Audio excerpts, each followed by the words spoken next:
ang ngipin mo, Bimbi. Naku! Maisira ang ngipin mo. Kailangan makita to ni Doc Y. Sandali lang, tatawagin ko siya ha.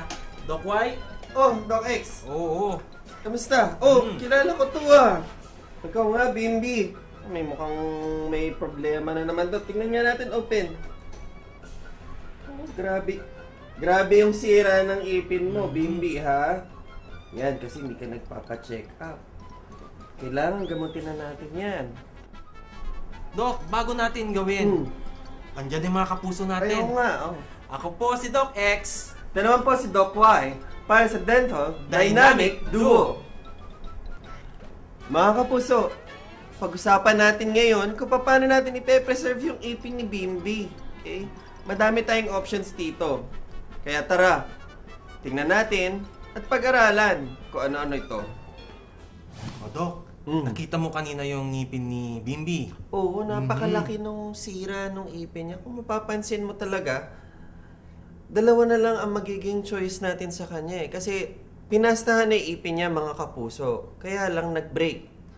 Okay sana kung maliit pa lang yung pagkakasira ng ipin. Kaya lang medyo mas malalim yung na-damage dun sa ipin. Yung pasta niya, nabasag. At the same time, yung part ng ipin naman, nabasag din. So, ando na tayo sa malalim na level ng ipin. Doc, yung procedure bago tayo magpatuloy, di ba dapat mini-measure ito? Tama. Para ma-eksakto natin kung gaano ba kahaba yung root canal or yung tinatawag nating filing. Yung filing, ang ginagawa po dito, kinikinis yung loob ng kanal ng ipin natin. Okay?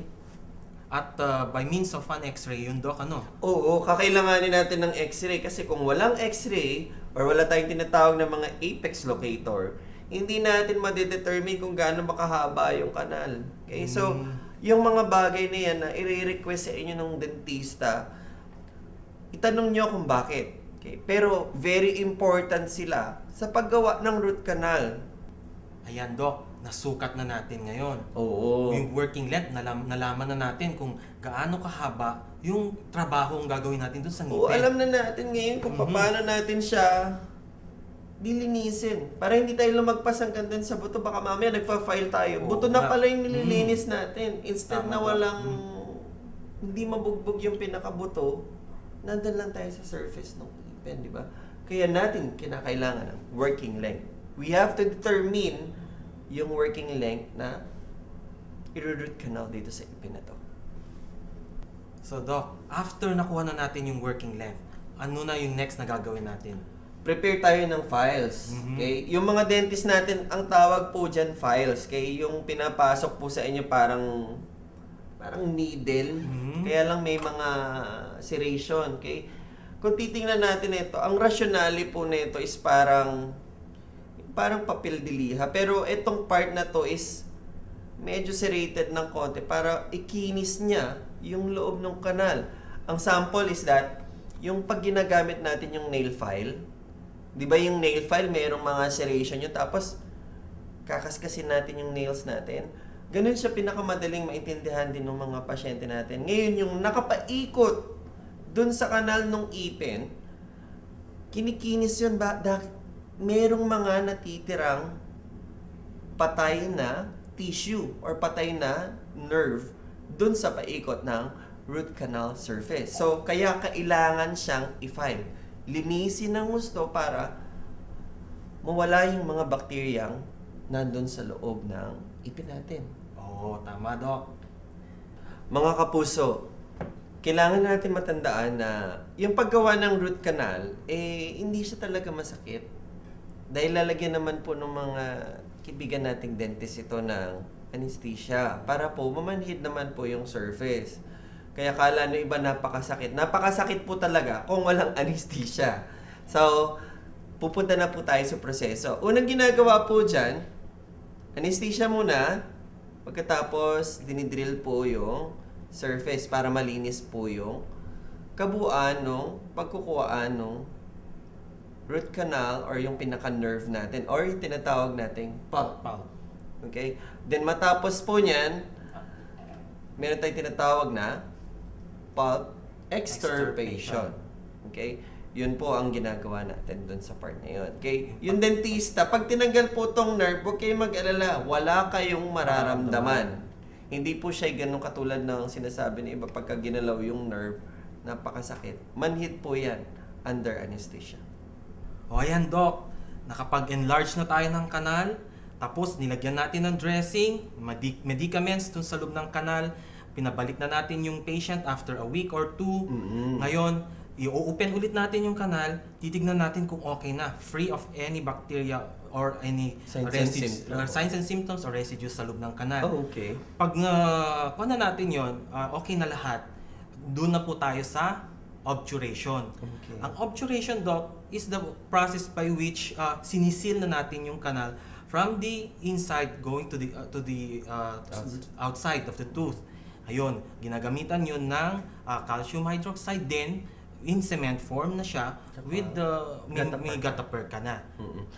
Dagdag ko pa na, itong obturation na tinatawag namin, na step na tinatawag natin sa root canal, this is the final management or treatment ng root canal therapy. Ang ibig sabihin nito, pagka nag-final na tayo, negative na sa signs and symptoms. Yan siya, mga kapuso.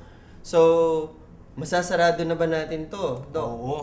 Pag nasara na natin, Doc, yung kanal, final restoration na tayo. So, Doc, ano yung ilalagay natin doon pagka yung nagpasta lang tayo para hindi mabasag?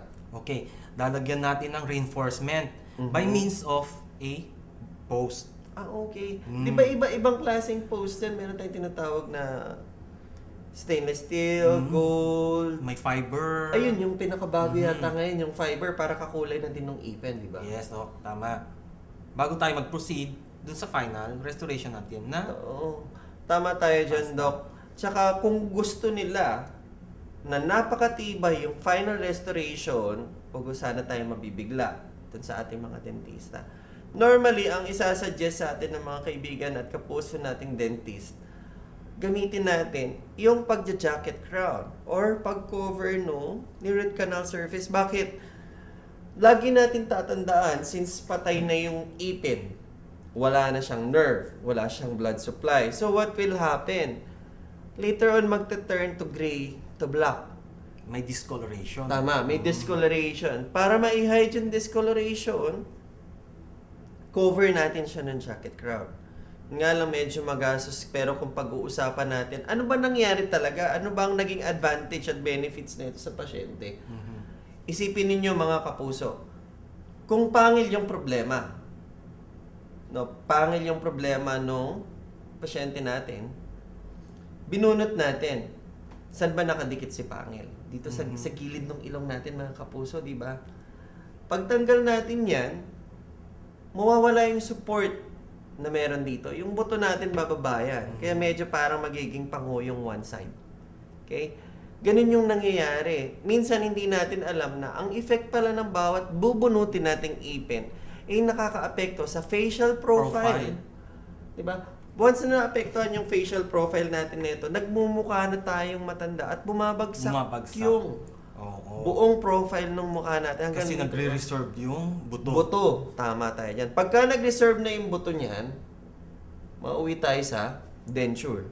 Pag nauwi tayo sa denture, later on, unti-unti ding nagbababaan yung gilagid natin hanggang sa mahirapan tayo. Ngayon, kung masasanay kayo sa denture, walang problema. Pero kung bagong denture wearer pa lang kayo, yun yung mahirap na part. Kaya kung kaya natin ma-preserve, Doc X, tama, Doc Y. Mas maganda pa rin na may preserve sana natin yung ngipin. Oo.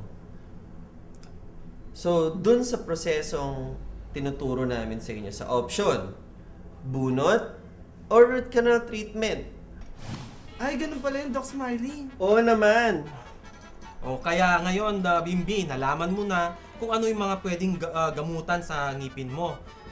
Anong desisyon mo ngayon? Magpapabunot ka pa ba o magpaparot canal ka na? Root canal na lang, Doc. Yan. So, gagawin natin yung root canal mo. Reschedule yan.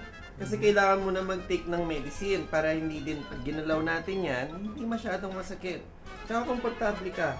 Eh, yung dentista din, hindi din mahihirapan din sa paggawa. No? Root canal treatment. Don't worry. Katulong mo kami mga dentista. At katulong ka din namin kung paano namin maggagamot yan. Okay? Schedule natin yan. Bali, siguro after 2 or 3 days na nakainom ka ng gamot, okay na yan. Ha? Huwag kang mag-alala. So mga kapuso, meron na naman tayo natutunan ngayon kung paano nating pangangalagaan at ipe-preserve yung ating ipin. Ito yung root canal treatment, kaya huwag na kayong matakot sa ating mga dentista. Katulong natin parati sila kung paano natin maipe-preserve, maiko-conserve yung natitira nating mga ipin para wala nang bunutan, di ba? So, dito sa gamutan na to, meron na naman kayo natutunan. Ako po si Doc X. X na po sa lahat ng problema ng inyong mga ngipin. At check na naman po tayo. May natulungan tayo si Bimbi. At syempre na-save natin yung ipin ni Bimbi. Kaya ito po si Doc Y para sa Doc Smiley.